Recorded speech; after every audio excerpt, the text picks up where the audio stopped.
Assalamualaikum warahmatullahi taala wabarakatuh. Bertemu lagi kita di channel kita yang simple dan spontan ini, channel Malaysian Respond.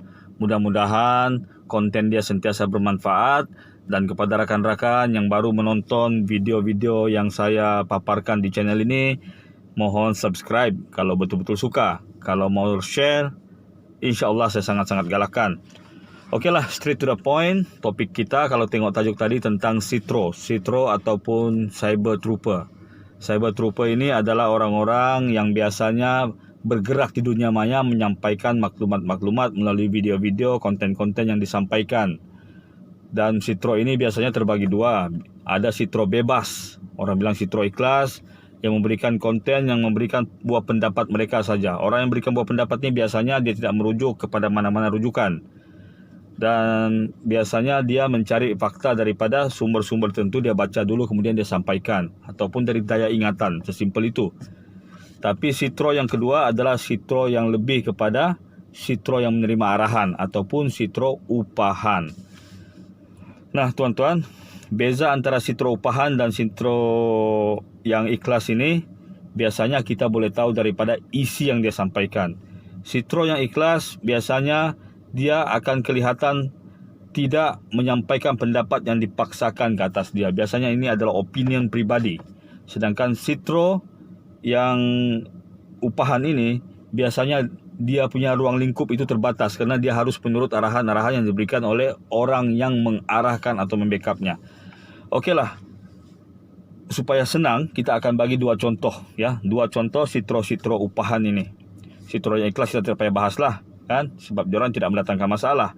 Tapi Sitro upahan, biasanya Sitro upahan ini dia akan sering menimbulkan rasa tidak senang terhadap para penonton yang menonton video mereka, karena dalam video mereka biasa akan ada unsur provokasi, unsur fitnah, dan unsur putar belit ya. Mereka akan sentiasa memenangkan orang-orang yang mengarahkan mereka memberikan konten tersebut.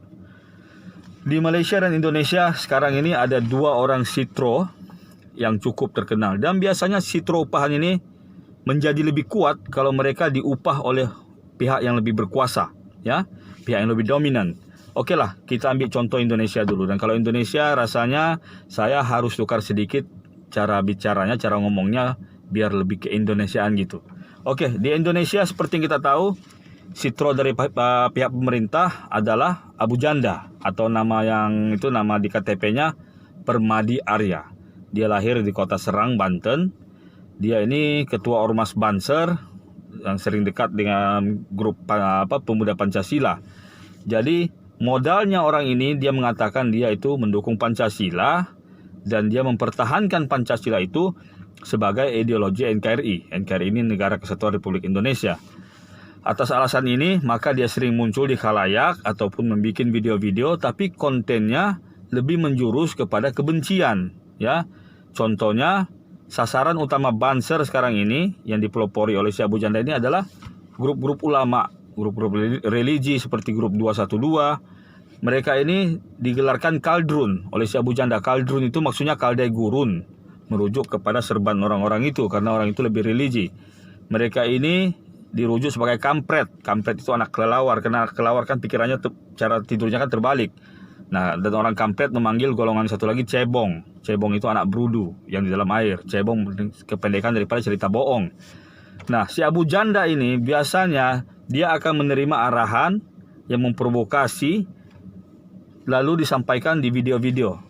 Dan seringkali dalam videonya dia sampai-sampai menghina agama ya, memperleceh soal agama.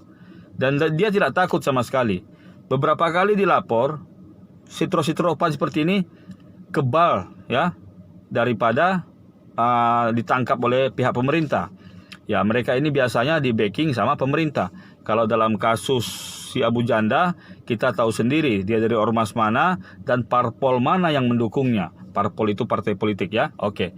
Jadi dia di Indonesia, gilanya dia sanggup menghina agamanya sendiri, malah sanggup memutarbelitkan fakta agama. Contohnya yang terbaru, dia bahas sama satu anak muda, dia sampai-sampai bilang orang yaitu non-Islam itu bisa masuk surga asalkan berkelakuan baik. Sedangkan dalam Islam tidak ada fakta yang sebegitu. Dia sanggup memutarbelitkannya. Dia juga suka menghina para ulama. Itu Sitro yang di Indonesia. Kalau di Malaysia, Sitro yang paling terkenal adalah Zulfazli Syekh Ahmad. Zulfazli Syekh Ahmad ni gila, dia pun sama juga, lebih kurang macam si Abu Janda, cuma dia tidak menghina agama. Tapi lebih gila lagi sebab dia tidak berpendirian. Kalau si Abu Janda, pendirian dia tetap. Dia menyokong orang atau parti politik atau organisasi yang mengarahkan dia berbuat begitu. Tapi yang si Zulfazli ini, dia pusing sana sini. Kalau orang ini boleh mengupah dia lebih, dia akan backup yang ini. Kalau yang ini, dia akan backup ini. Jadi, sokongan dia beralih-alih. Dulu, dia kutuk Najib. Lepas itu, dia kutuk kaum Sulu sendiri. Dia punya kaum sendiri. Lepas itu, dia balik lagi kutuk Syafi'i. Lepas itu, kutuk Anwar. Lepas itu, kutuk... Dia akan berubah-ubah. Dia tidak tetap pendirian. Kan? Tidak tetap pendirian. Macam orang cakap perempuan yang sering selingkuh lah. Dia nampak boyfriend yang ini bagus, dia lompat sana, dia lompat sini. Ha. Jadi, inilah beza antara Abu Janda dengan Zulfazli Syekh Ahmad. Dan persamaan-persamaan sitro-sitro ini kita ambil, biasanya mereka ada pendukung atau penyokong sendiri. Tapi kita dapat pastikan, ada antara penyokong ini sebenarnya penyokong palsu, yang tidak wujud, yang diada-adakan komennya di ruangan itu supaya nampak mereka seolah mendewa-dewakan sitro-sitro ini. Dan sifat-sifat yang biasanya dipuji dari diorang oleh penyokong diorang adalah pertama berani. Berani, dia bilang berani. Dalam kes Abu Janda, dia berani karena terang-terangan pemerintah Indonesia mendukung dia sampai dia tidak tertangkap. Dalam kes si Zulfazli, dia dikatakan berani, tapi saya aneh, dia beraninya di mana? Kalau dia berani, kenapa dia bertapuk? Kan dia bersembunyi, dia tidak bebas ke mana-mana, tapi orang bilang dia berani. Okey, pertama. Kedua, orang akan sering mengatakan dia orang ini pintar, bijak. Penyokong-penyokong dia orang akan mengatakan dia orang bijak. Bijaknya di mana? Kalau macam si Abu Janda, dia di dalam beberapa kasus ya, dalam beberapa rancangan televisi, dia sering kelihatan kalah berdebat dengan orang-orang yang berdebat sama dia. Karena dia punya isi kosong. Dalam kes Zulfazli, kalau dia live, biasanya konten yang diberikan itu dia akan pusing-pusing situ juga. Dan sama juga, dia akan berikan konten palsu. Contoh, fitnah-fitnah yang diberikan. Baru-baru ini dia memfitnah Datuk Seri Shafiq Apdal sebagai Lanun Kesultanan Sulu, kepala Lanun Sulu. Nah, itu kan fitnah yang sangat-sangat jelas salah. Pertama, Datuk Shafiq Apdal bukan suku Suluk, dia orang Bajau. Kedua, Datuk Seri Shafiq Apdal bukan Lanun. Buktikan kalau dia Lanun. Apa yang pernah dia rompak? Ketiga, orang Sulu bukan Lanun. Kalau ada yang melanun di Laut Sulu itu bukan orang Sulu, itu Abu Sayyaf. Dan mereka bukan Lanun, mereka adalah penculik. Mereka adalah penjara antarabangsa. Mereka adalah orang-orang yang ekstrim yang boleh kita panggil teroris. Mereka bukan Lanun, lebih dari Lanun lagi. Jadi tuan-tuan, ini salah satu contoh fitnah. Baru-baru ini pun si Zulfazli sekali lagi dia memfitnah, katanya Datuk Seri Anwar ini agen CIA mau racun Agung. Padahal yang di Pertuan Agung alhamdulillah sehat-sehat saja. Jadi orang-orang macam ni, dia orang sanggup memberikan konten yang tidak masuk akal untuk menaikkan rating dia orang dan memburuk-burukkan pihak yang mau mereka fitnah. Walaupun fitnah yang mereka katakan itu tidak logik, tidak berasal sama sekali, dia orang tetap akan tegaskan. Dan penegasan mereka bertambah tegas sebab ada penyokong di ruang-ruangan komen tu. Yang menyokong di ruang-ruangan komen itu biasanya komen diorang, komen-komen yang sudah diatur lah orang cakap. Macam kalau kita masuk Zulfazli punya page, orang-orang akan komen, beraninya anak muda ini. Dia cakap berani. Memanglah dia berani sebab dia di backup. Tapi kalau dia betul berani, kenapa dia bertapuk? Kan, betul tak?